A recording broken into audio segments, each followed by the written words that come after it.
Right. Eyebrow. Oh, come on, Jeannie, give us a kiss. Oh, now look what you've done. Jeff? Tom Baker. My name is Tom Baker, and I play Wyvern, a benevolent ghost, a sort of tutor to the dead at the level of limbo in Randall and Hopkirk Deceased. When Marty Hopkirk is murdered and he finds himself in limbo, and he finds, the way one does in marvelous stories, that he meets this benevolent fellow Wyvern who's telling him how to come to terms with being dead. You'll get the hang of it, Marty. The trick is believing. None of this, after all, is real. No? No. I merely created all this so that you would feel at home. But we could just as easily be sitting here. Wyvern's room was a particular challenge because this was going to be a completely virtual environment. The only thing that was going to be real inside Wyvern's room was, well, the characters of Marty and Wyvern, and maybe the odd prop like a chair or something that they might sit down in. And this is the way that the computer actually sees the Wyvern's room set. We can see there's a door over here, there's a mirror over the fireplace. And all around you'll see the room is made up of lots and lots of these tiles. So what we had to do is create an animation system which would allow all these tiles to slowly shift around inside the space. Well, we're back here in front of the blue screen. Yep. It's a kind of Yves Klein blue, beautiful blue. And It's felt, and I'm feeling it now. So once again, it's being felt. But what happens when we put those pictures on the back, on that blue screen? For instance, what would it be like to fly? Shall we try? Off you go. You have to fly as well. Oh. With our legs. I would say that Randall and Hopkirk are equally as clever as each other, which isn't so necessarily saying that they're that clever. But they struggle through, you know, they're not great detectives. Hurry up, Jeff, do something!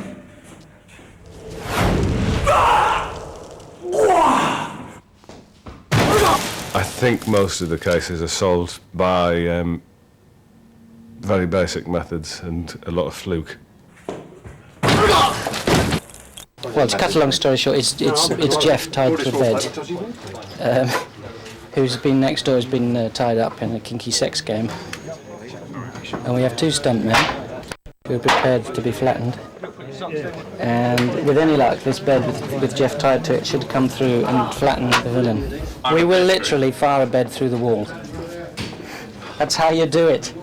3, 2, 1, action!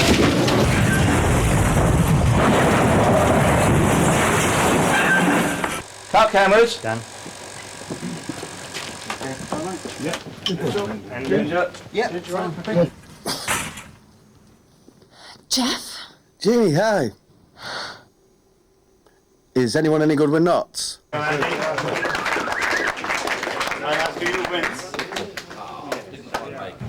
Charles Dance. Well, he's a pretty awful man. It's called Ken Crisby. He's a painter's agent. He's unscrupulous. Gets his just desserts, of course, at the end.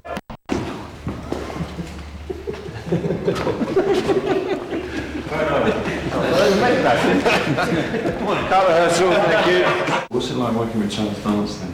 He's very nice, he's a lovely man. He's polite, he knows everyone's name. And he's a lovely actor. What more can I say? Remember Jewel in the Crown? I didn't see it, but I've not let him know that yet. Excuse me. Some days you don't hang around, you know, and other days you hang around for maybe 6 or up to 20 hours.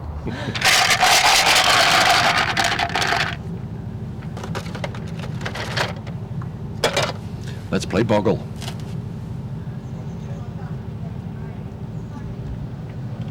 Oh, undiplomatic.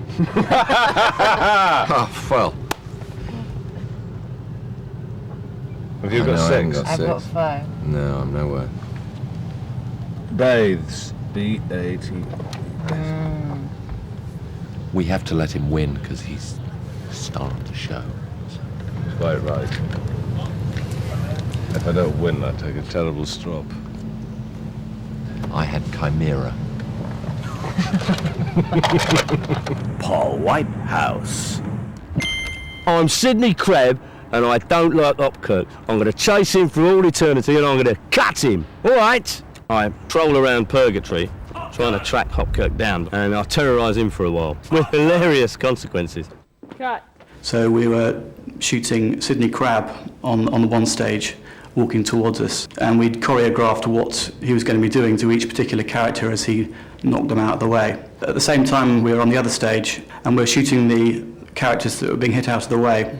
They're all shot separately, so that we could then isolate them and then key them back into the background that we'd shot on the other stage. Hopkirk! I tried to do it in a kind of Ray Winston hard man style, but I'm not very convincing like that, so I do lapse occasionally into my name is Sidney Crebb. Oh yes. There's no point in describing the plot. I mean, as I keep saying to Charlie, I don't think any of this would actually ever happen. Yeah. Are you interviewing me? Yes, it's my character who's meant to be jumping off here. And are you going to do it, or is somebody else? No, I'll have a go, but I'm not allowed to. That's bravado, really. Of course I wouldn't. There he is, the man himself. Where are you going from, Ron? We are going from third one up there. We'll do the pick up with him, the actor there, and then we're going to shoot me first though, so he'll have to emulate exactly what I do. We're going to try and put a camera down there in the middle, between the airbag and the sides, so that we can actually make it look like about 90 feet. Actually, low would probably be better for camera, I would have thought. Oh, if it's better for camera, we'll do it low then, shall we? Don't go all Hollywood on me, darling. Never mind what's better from you. Don't go all Hollywood on me.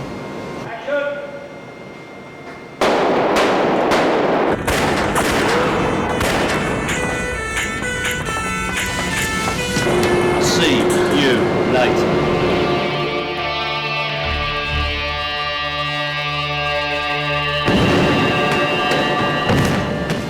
Cut.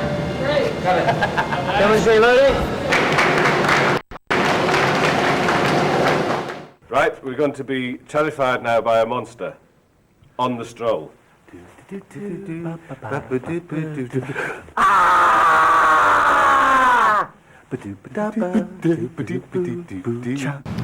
Hugh Laurie. Blimey, traffic.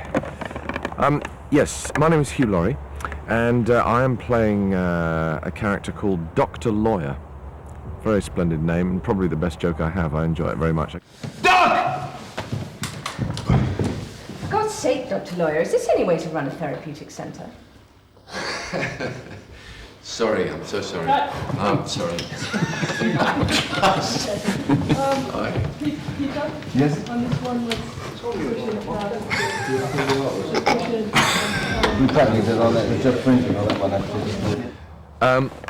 Well, I think I'm going to have to go back and do some acting now, so if you'll excuse me, I'm just going to have to... That's Charlie. I told you, well, we saw Charlie getting made up earlier on his direction. He likes to look his best when he's giving his instructions. He's just pretending, which is what Charlie always does. You see, Charlie's neither funny nor talented, but he's very good at pretending that he's all of those things. I'm directing this one as well, and I've very foolishly decided to do this whole scene on one shot, so it could be a very long afternoon. Charlie, we're running out of coconuts. Can you see someone else? But it takes a very long time to film like that because each individual shot has to be specially lit. This is his first directing job, and you'd never be able to tell. Some of your other walks are still looking a bit like it's a man who's being told to go from one place to another, rather than a man acting. When they go and find him and kill him, you look after us. Right. Okay. And you go off with a bit of a purpose. You're looking for. Personally, I thought put mine better, but I'll try that one. I mean, watch us go. Be aware of the camera on that scene. Don't play it all to Tim. We're getting the back of your head on that. Right, so you know we've been rehearsing all day. It's now about 2:30, and we're about ready to film one. He went. He went to me. The manager's walking over his doors. Right like this. I'll be under the table then. Like you're a nuts powder. So I better get back to work. This is Bob. He'll tell you. Hi, I can take over there. I'm actually directing this episode, of course, but it's a nice little fantasy for Charlie, who more and more is looking like what might be called a big public school puff. Thank you. Martin Clunes. Martin Clunes, playing Craig Marshall on page 1 of episode 2, and that's it. Stabbed. God, you make me horny, you little tiger. If only it didn't have to be so clandestine, Clive. Craig.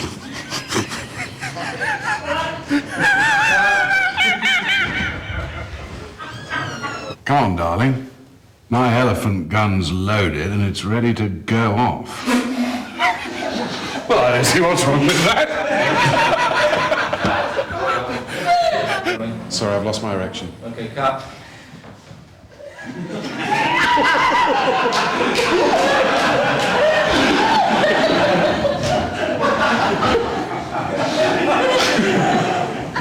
Okay, it's back. Peter Bowles. My name is Peter Bowles. I'm playing Captain Graves, the headmaster of a public school, and I'm rather mad. You are an elite! When Peter first arrived, he was banging on our door, saying, "Get on the set now, you pair of idiots!" Really, and we'd never even met him. No, never met. You are the foot soldiers of enlightenment! I didn't know they were in it. I just thought it was me when I came. I was rather shocked. A lot of special effects stuff we're doing today. We're going to film quite a lot of this against blue screen in the studio, but this is the kind of setup for it all. And God knows what's going to happen.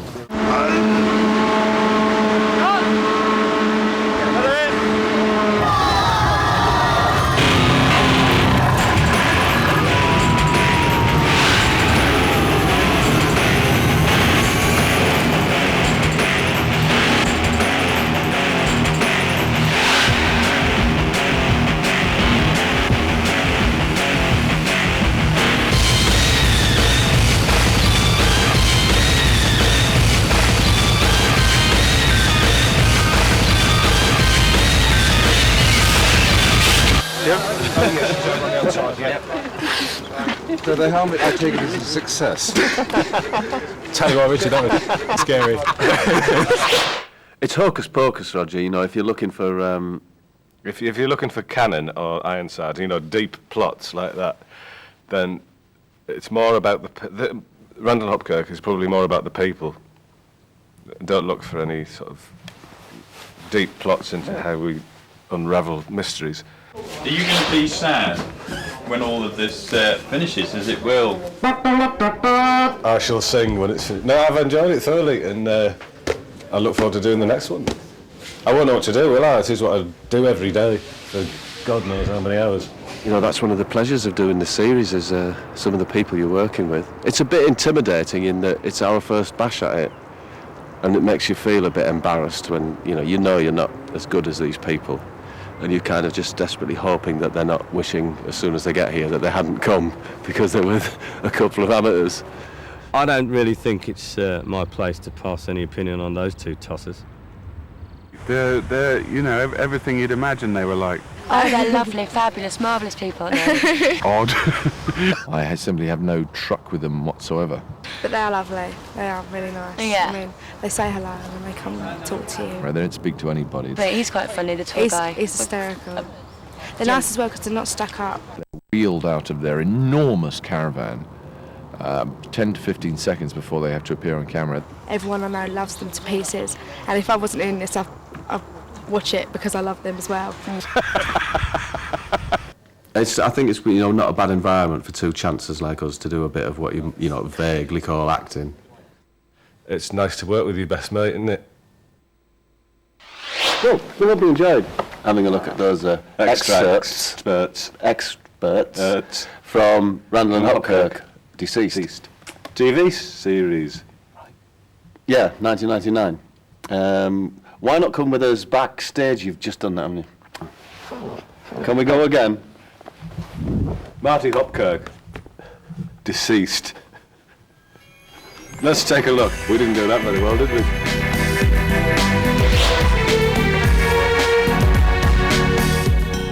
And there's more Randall and Hopkirk next Saturday at 8:55. Stay with us tonight. Everton versus Bradford and Derby against West Ham. Match of the day is after the news.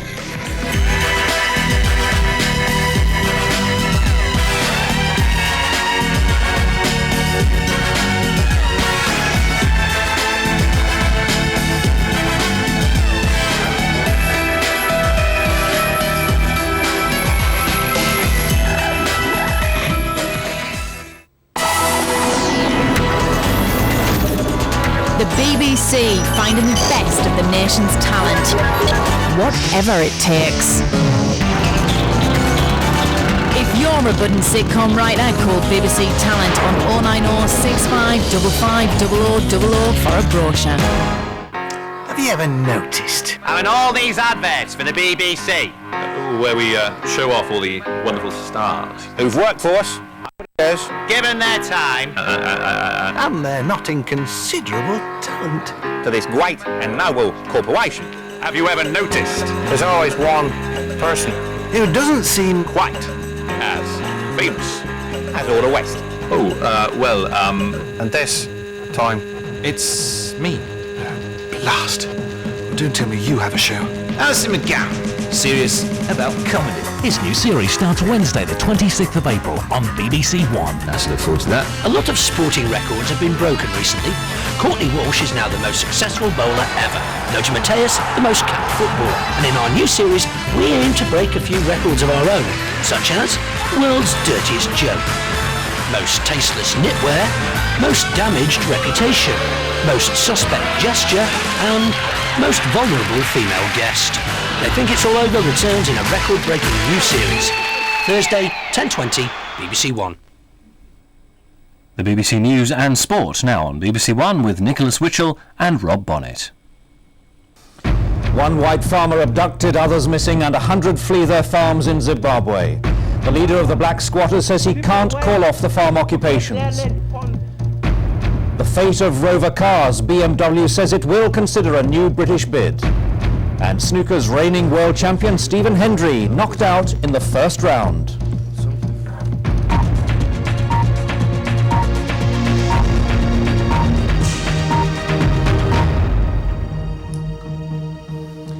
Good evening. The standoff between white farmers and black activists in Zimbabwe has taken an ominous new turn tonight. One white farmer has been abducted. Several others who tried to go to his assistance are said to be missing, and about 100 other people have fled from their farms in an area southeast of the capital, Harare. Earlier, the leader of the activists said he could not order the withdrawal of squatters who've occupied hundreds of white-owned farms. From Harare, Ben Brown reports. Okay, thanks, Colin. It's quite important that we get this information. The radio is a lifeline for white farmers here, and tonight Nick Arnold is using it to talk to his parents as they flee from the Virginia Macheki area, along with about 40 other families.